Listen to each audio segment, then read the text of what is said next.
Hello, we are discussing about GATE 2007 ECE paper, and this question is related to electronics.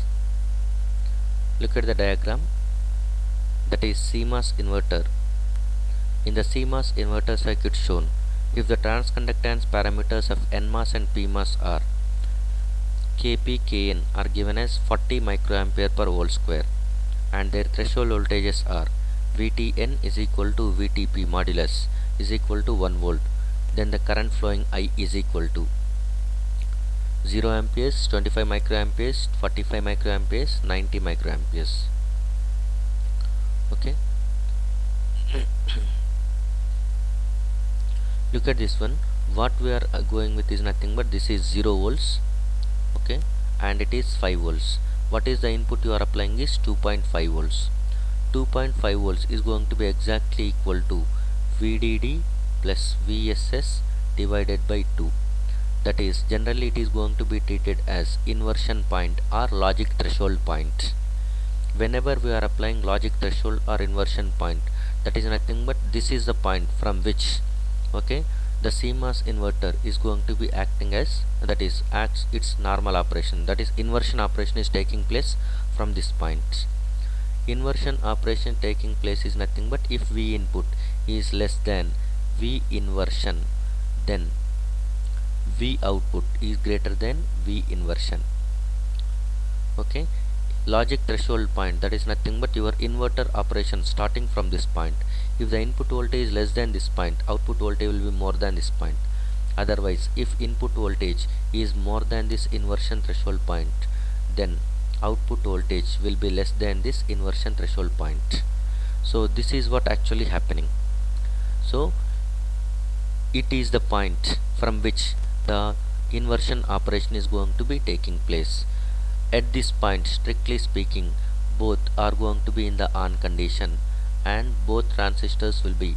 So at V input is equal to V inversion or logic threshold point or switching threshold point, at both transistors are in saturation condition.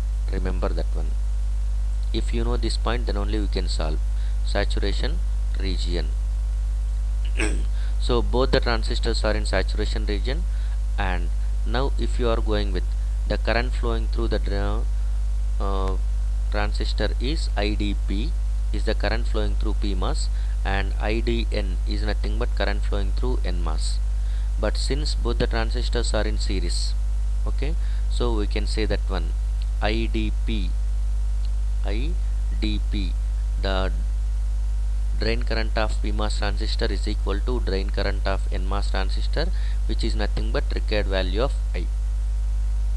Okay, so from this one what we can say is either you can use anything. So assume if it is going to be IP or if it is going to be ID, drain current of NMOS or drain current of PMOS. So I is equal to IDP is equal to IDN. IDN can be written as K times of transconductance times of VGSN minus VTN whole square. IDN, that is nothing but this is a drain current equation in saturation. Drain current in saturation is nothing but you can write it as like this.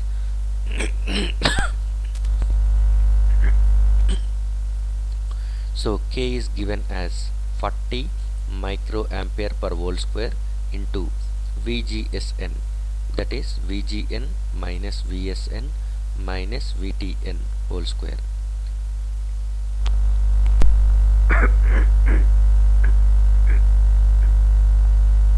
Sorry. So 40 into VGN is nothing but this is gate of NMOS. So VGN is connected to 2.5 volts.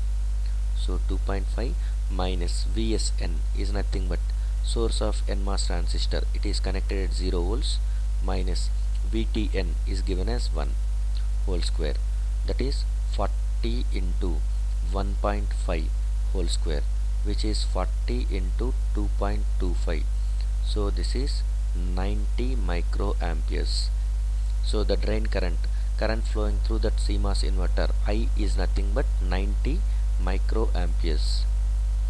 So the right option for this question is D. Thank you.